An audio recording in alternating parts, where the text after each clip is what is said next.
గురుమధ్యే స్థితం విశ్వం విశ్వమధ్యే స్థితౌ గురుర్విశ్వం న చాన్యోస్తి తస్మై శ్రీ సాయి గురవే నమః. జీవన సత్యం సాయితత్వం కార్యక్రమానికి సాయి భక్తులందరికీ కూడా స్వాగతం. ఎందుకని ఇంటర్మీడియట్ స్టేజ్? ఇది ఫైనల్ కాదా? ఖచ్చితంగా కాదు.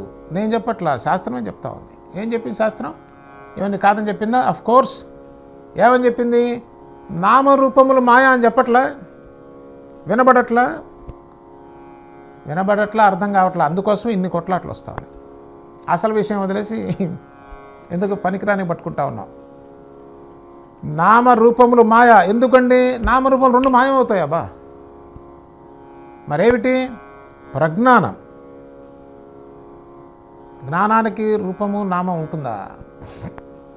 అదేంటో తెలిస్తే అసలు దానికి ఉంటుందా ఉండదా అని తెలిసేటువంటి పరిస్థితి. కాబట్టి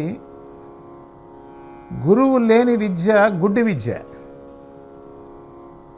సరే అండి, నేను ఇప్పుడు ఏ గురువుని ఆశ్రయించాలండి? ఏ సూపర్ మార్కెట్లో కూర్చున్నారు గురువులంతా వరుసగా. ఏ గురువుని ఆశ్రయించాలంటే ఇప్పుడు ఏ బ్రాండ్ కొనాలండి అని అడిగినట్టుగా ఉంది. ఏ సెల్ ఫోన్ కొనాలి, ఏ బ్రాండ్ మంచిది సార్? No, it's not. జీవిత కాలంలో నీ సంస్కారాలు ఉత్తమోత్తమంగా ఉండి, అంటే ఏంటండి సంస్కారాలు ఉత్తమోత్తంగా ఉండి? అంటే నీవు తీవ్ర తపనలో ఉంటే ఇది సంస్కారం. ఏ తీవ్ర తపన పాడా? వాడెవడో చెప్పాడు గురువు ఉంటే బాగుంటుందని. ఒకసారి ఉంటే కాసేపు కలిసిపోదామని వచ్చామండి. అది కాదండి. అట్ట కలిసిపోయి వచ్చేవాళ్ళు వాళ్ళు గురువులే కాదు అసలు. వీడు కాదు, వీడు దర్శించేవాడు కాదు, వాడు దర్శింపబడేవాడు కాదు. దొందే. It's all time pass batch. గురువు అనేవాడు అగ్నిశిఖ వెలిగిపోతూ ఉంటాడు. నీకు ఏ జన్మ ఆఖరి జన్మ, ఆ జన్మలో నీ గురువు లభిస్తాడు. ఇది గుర్తుపెట్టుకోండి. చాలామంది ఏదేదో పిచ్చి పిచ్చి మాటలు, పిచ్చి పిచ్చి వ్యవహారాలు, పిచ్చి పిచ్చి అసలు చేస్తున్నారు. అవి కాదు, అంత లో లెవెల్లో ఉండవండి.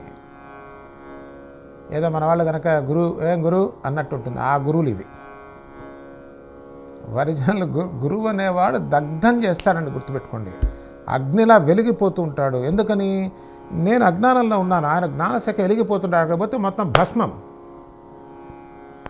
సత్సంగం భలే ఉందండి, సత్సంగం భలే ఉండదండి. సత్సంగం తగలబెడుతుందండి. ఈ భలే బ్యాచ్ అంతా కూడా వేస్ట్ బ్యాచ్. అంటే చెప్పిన వాడు విన్నవాళ్ళు ఇద్దరు దొందుతుంది, వేస్ట్. సత్సంగం వింటే గుండె ఆగినంత పని కావాలి, అదే సత్సంగం. అంటే పూర్తిగా తెస్తే కష్టం. కాబట్టి ఆల్మోస్ట్ చాలా చోట్ల వింటుంటాం, భలే చెప్పారండి సత్సంగం. ఏది సినిమానా ఇది? భలేకి ఇదే నాట్యమా? ఇదే కళ? ఇదే మానసిక ఆనందం కలిగించేదా? Yes, when you die completely then the real joy will start. ఎప్పుడైతే నువ్వు చస్తావో అప్పుడు రియల్ జాయ్ వస్తుంది. అది సత్సంగం. అది చేసేవాడు గురువు. అటువంటి గురువు దొరకటమే ఇంపాసిబుల్. తొందరపడకండి. 100కి 1000 పాళ్ళు దొరకరు. మరి దొరకని దానికి ఎందుకు చెప్తా? ఎందుకు దొరకనంటే మన దగ్గర అసలు ఆ తపనేది, ఆ తాపత్రయం, అది తెలుసుకోవాలన్నటువంటి బాధ ఉందా? ఎన్ని రాత్రులు ఏడ్చావు గురువు కావాలని? ఉన్న గురువుని ఎట్ట వదిలిద్దామని చూస్తుంటే. So this is all non sensical business అండి. అక్కడ ఏదో పదాన్ని తీసుకొచ్చి ఇక్కడ వాడి దాన్ని సమాజంలో ఆల్రెడీ భ్రష్టు పట్టిపోయింది. అందులో ఏం డౌట్ లేదు. ఎవడన్నా దీని నుంచి బయటికి తన్నుకొని రావాలనుకుంటున్న వాడి కోసం నో. సాయిబాబా దగ్గర ఎలా ఉండేదనేది కొంత సచ్చరిత్ర చూసి తెలుస్తుంది మనకి. వణికిపోయే వాళ్ళకొకళ్ళు ఎందుకని సాయిబాబా తిట్టేవారు అని అనుకుంటున్నారు కదా, పుస్తకంలో రాసిన దాన్ని బట్టి చూసి. గురువు ఏం చేస్తారండి? సంకనేసుకుంటాడు, వెళ్ళంగానే తొక్కి పట్టి నారదీస్తాడు.